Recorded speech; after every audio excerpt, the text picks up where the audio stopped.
All the recordings will be played once only. The test is in 4 sections.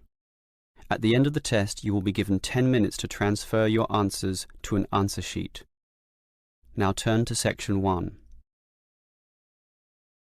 Section 1. You will hear a student phoning to inquire about a car for sale. First, you have some time to look at questions 1 to 7.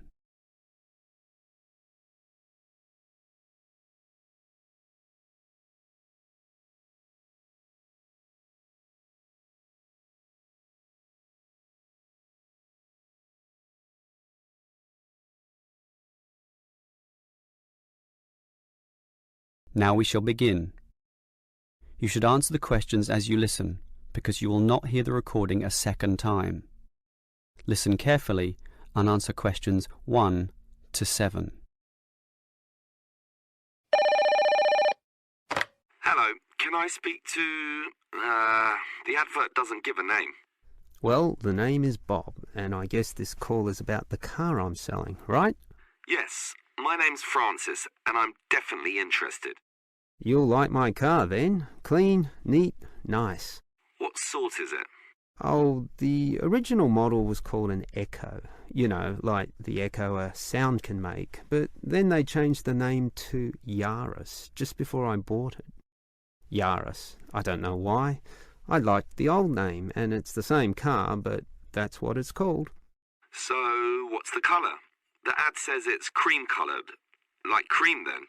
Yeah, well, it's more of a yellow colour, actually. Not cream? No, I don't know why I said that. It's like a canary, and it's more like one, too. So, what about the power? How many cylinders does it have? 4 or 6? My brother has a 6-cylinder car and says it's very powerful. Well, this one's 4 only, but I find it fine for city driving. As long as you don't intend to drive this car interstate or across the country, it does the job fine. That's okay. I just want the car basically for commuting to work and maybe some weekend trips. Is it 2-door or 4-door? I suppose it's not 4-door. The car's too small for that, right? Right, just 2 doors, as you say. The front seat bends forward to allow entry into the rear. That's fine by me. This car is just for my girlfriend and I anyway. What about accessories? Radio, CD player, anything else? Does it have an air conditioner? Well, no, it doesn't, but I don't find that a problem. I just open the window. I mean, if you really want, you can pay to have an AC installed. Basically, the only additional feature this car has is a radio, but it's still a great deal. That depends on the price. You say you want $12,800, right? Yep, about that. Well, obviously you expect the price to be reduced to an even figure, right? Well, I don't know. $12,000. 12,500, maybe. If you can lower it a bit, I'll come and have a look, okay? Okay. Let's say $12,400, but I won't lower it any more than that. Certainly not to $12,000. Well, if I can get that better price, I may come over this afternoon. But what year is this car? How old is it? My brother's got a 12-year-old car and it's showing problems. Well, my car was brand new only 3 years ago, but it still looks like it's only been 1 year on the road. Okay, that sounds good. Before you hear the rest of the conversation, you have some time to look at questions 8 to 10.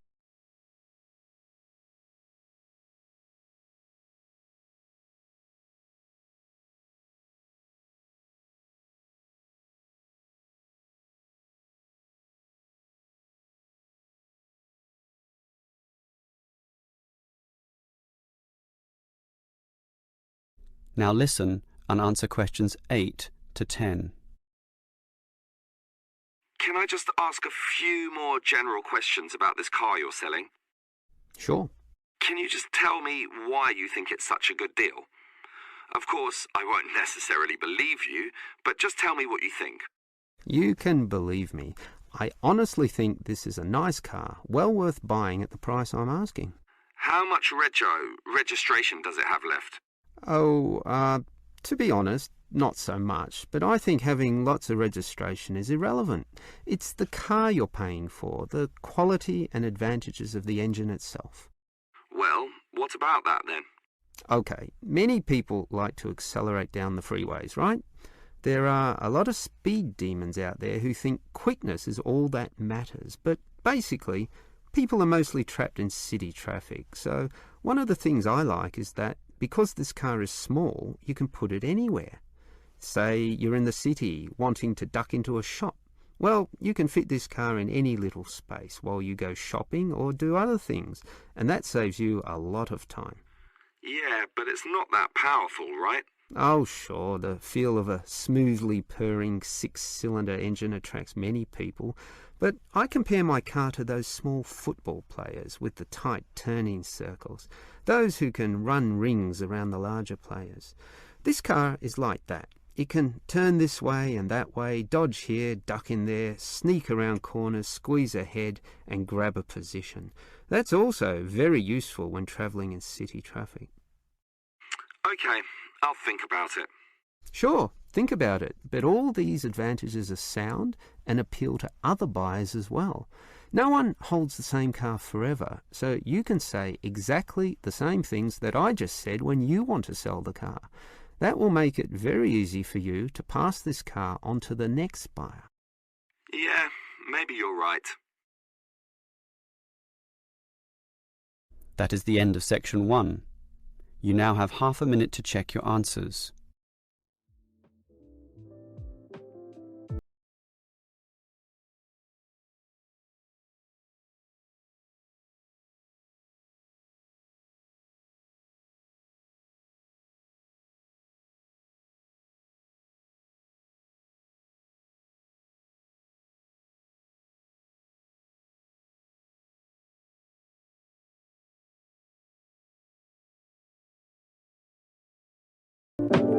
Now turn to section 2. Section 2. You will hear a university administrator telling a group of new students about the central campus buildings and the facilities they provide. First, you have some time to look at questions 11 to 16.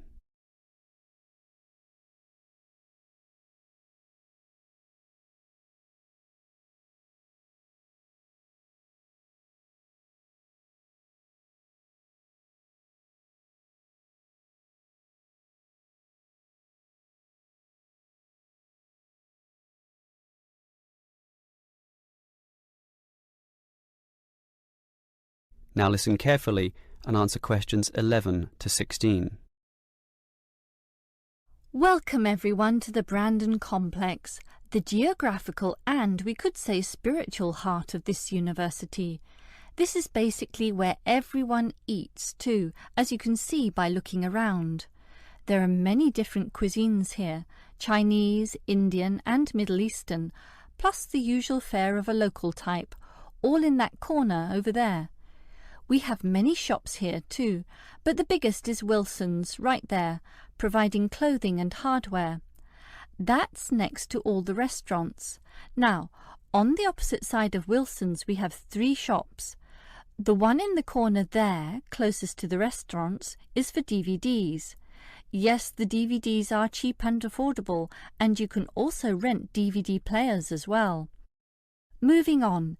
In the corner directly opposite Wilson's is the Student Union office. Incidentally, you are all encouraged to join the Student Union, as a Student Union card gives you many benefits, including discounts on basically everything you can buy here at the Brandon Complex.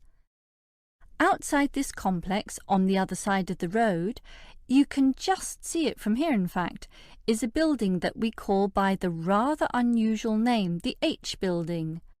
Next to this, on the other side of some trees along the main road, is the Engineering Institute, but that doesn't have anything to do with the Brandon Complex. One last thing is that just outside this door, near us here, you can see a grassy oval patch. Well, that's the playing field for what we simply call the fitness room, which is alongside. So you can put on some calories here at the restaurants and then burn them off at the fitness room afterwards. Oh, I forgot to mention this shop right here, in the middle, beside the Student Union.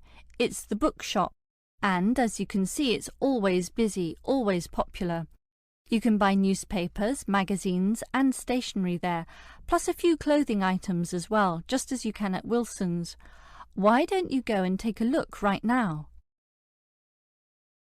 Before you hear the rest of the talk, you have some time to look at questions 17 to 20.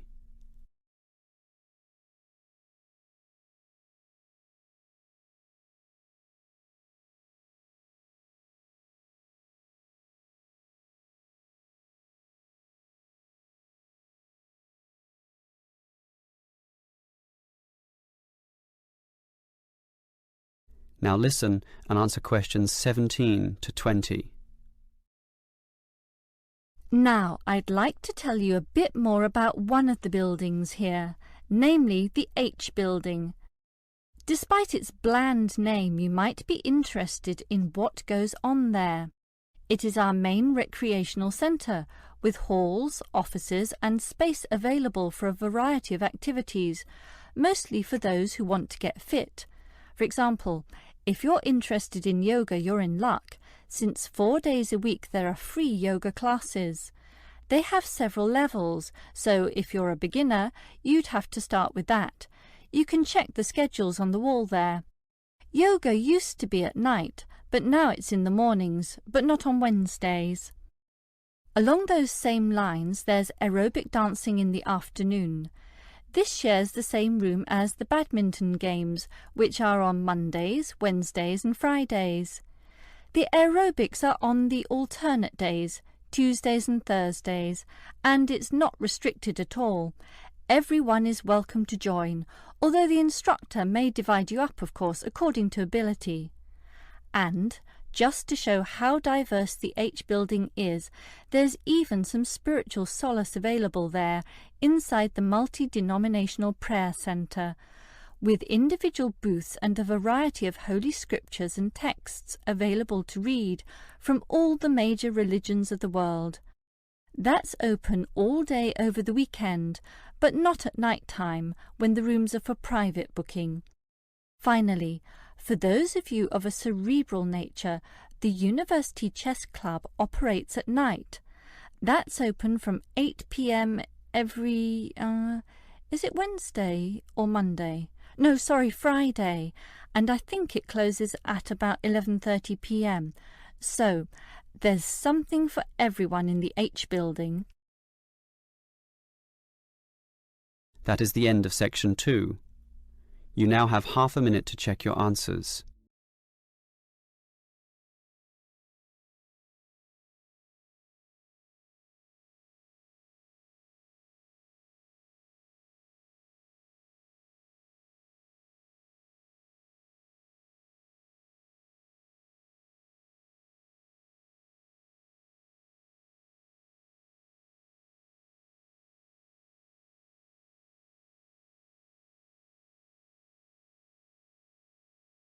Now turn to section 3.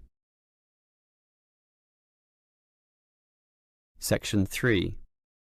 You will hear two students, Dylan and Emily, discussing a presentation which they will have to make.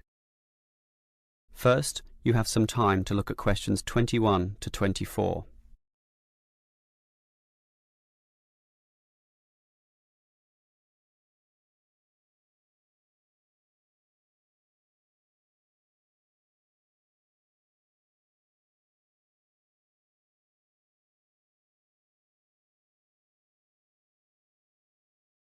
Now listen carefully and answer questions 21 to 24. Okay, Emily, as you know, we've got to do this presentation together. I know, I'm a little bit nervous about it, standing up in front of all those people. And what if the presentation fails? What if... Don't worry, I've been reading a book about giving effective presentations. It's not that hard, but the way to do it is certainly not always obvious either. For example, do you know what the most important part of a presentation is? The final summary, I guess. The opposite. The first minute, in fact. The theory says that first minute is when you win or lose the audience. If you lose them at that point, you'll probably never get them back. So that's why you need a hook. A hook? You mean like when you catch fish? Yes, I mean, not exactly, but yes, we want to catch the audience, right? So we need to start in a way which wakes them up, gets them interested, and makes them watch us. I see. Basically, no matter how good our presentation is, if the message doesn't get across, the presentation fails. So we need to give a fact which really amazes them, or an interesting story, or pose a dilemma which makes them think, something they can really puzzle over. It's better if this is related to the subject, of course, something to do with management in our case. So that's the hook? That's right. From then on, we'll just follow the basic advice. Like what? Like, talk to your audience, as equals. Don't talk down to them, or up to them. They're just the same as us, right? You're right, Some of the best presentations I've ever seen sounded just like conversations. Exactly. And what else made them good? Well, the speakers sort of involved me in the topic and issues under discussion by asking questions, by referring to me, by saying you, and, well, basically they were interesting. And they're exactly the tips we'll follow too. It should be fine. Before you hear the rest of the conversation, you have some time to look at questions 25 to 30.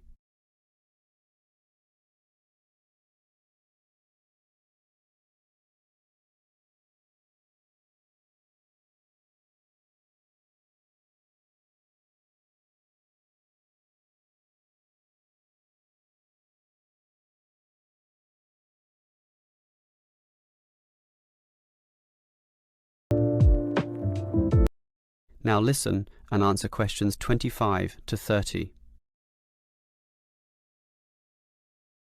Emily, I think this will be a fine presentation, but how are we going to divide it up? For example, who's going to open it, you or me? Well, I think you have a very natural style, so you should start. This talk has 5 main parts, so you can introduce it and then do part 1. That's the historical context or background to the issue. Yes, then I'll do part 2 about current views. You do part 3 and I'll do part 4, leaving both of us to handle the question time. I'm okay with that.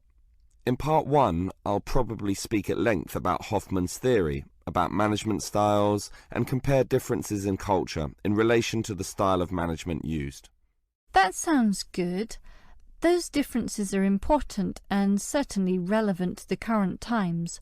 Hoffman makes some excellent points too on this issue. That's why I'll follow up with present-day perspectives and viewpoints on this, such as the problems facing today's managers in the complex multicultural workplace, where basically one can no longer assume one is dealing with a single culture in the workplace, but actually a multiculture.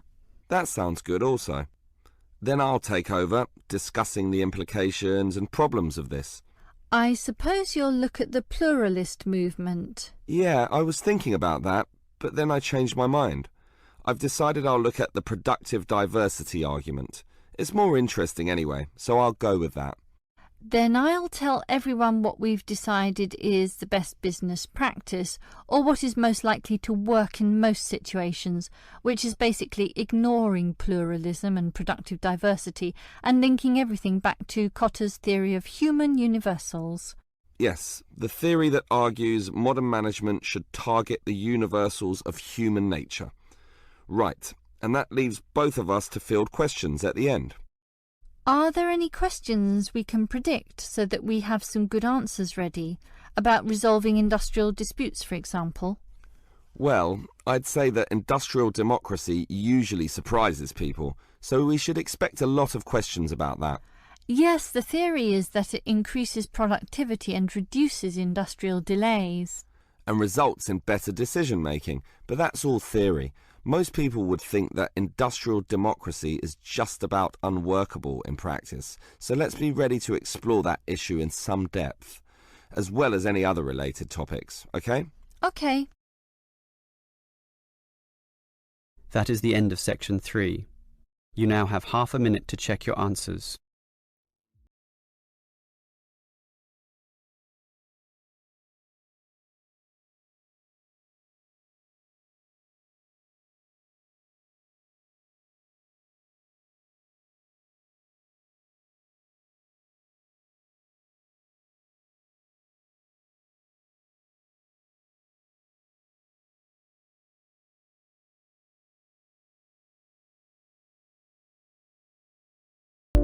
Now turn to section 4. Section 4. You will hear a lecturer discussing the possibility of creating nuclear fusion. First, you have some time to look at questions 31 to 30.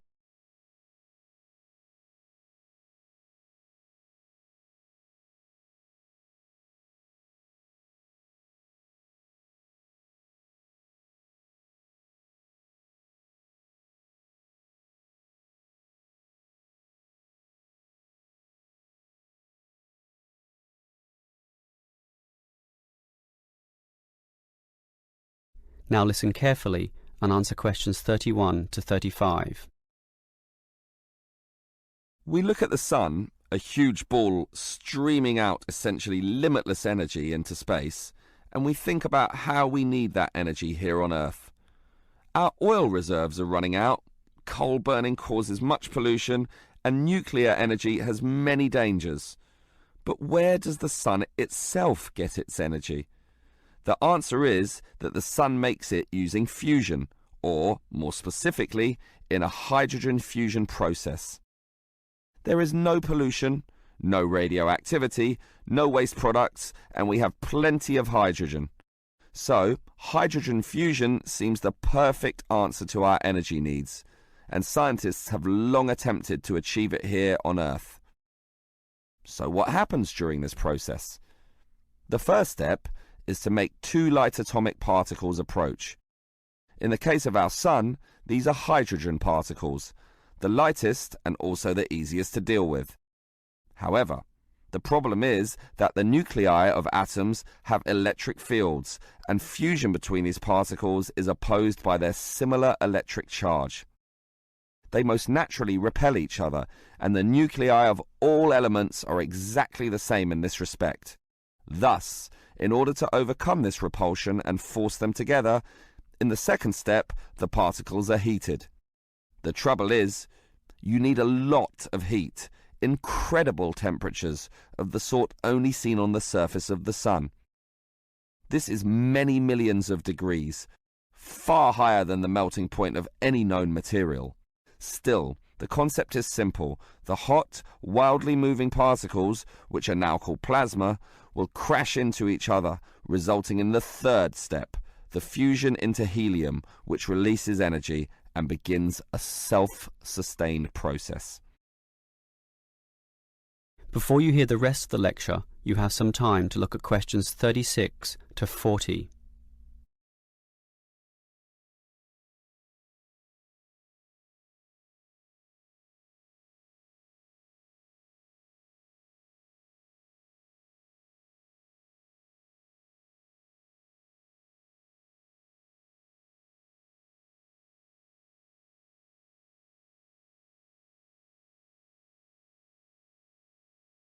Now listen and answer questions 36 to 40.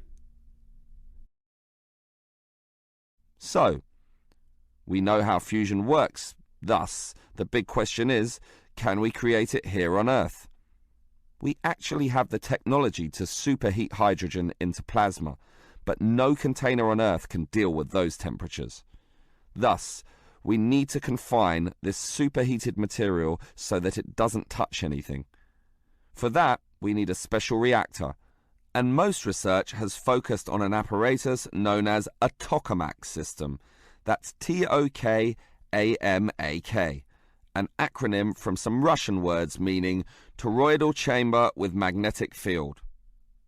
It's an apt name, since a very powerful magnetic field is used to confine and suspend the superhot plasma in the air so that it doesn't touch anything. This is possible only because this plasma has an electric charge, which interacts with the magnetic field. Of course, the walls of the fusion vessel will still get hot, very hot, and to avoid being melted, they must be cooled with a cryogenic system to intensely low temperatures. But now we are faced with the second problem. If we are to draw power from this system, the reaction must be continuous and controllable. However, when fusion begins, the plasma becomes unstable, and at these temperatures, that is a very serious situation. If we lose control, a disaster could result. Despite the obstacles, in 2010, a European device managed some success, but needed far more power to generate the fusion reaction than that produced from the fusion itself. Obviously then, it was not useful as a power source. More to the point, this system could only sustain a fusion reaction for a fraction of a second, yet, to self-sustain, the fusion needs to run for at least 10 seconds. And the future looks bleak. Unfortunately, most scientists predict that many decades will have to pass before fusion power can become a practical reality. That is the end of section 4.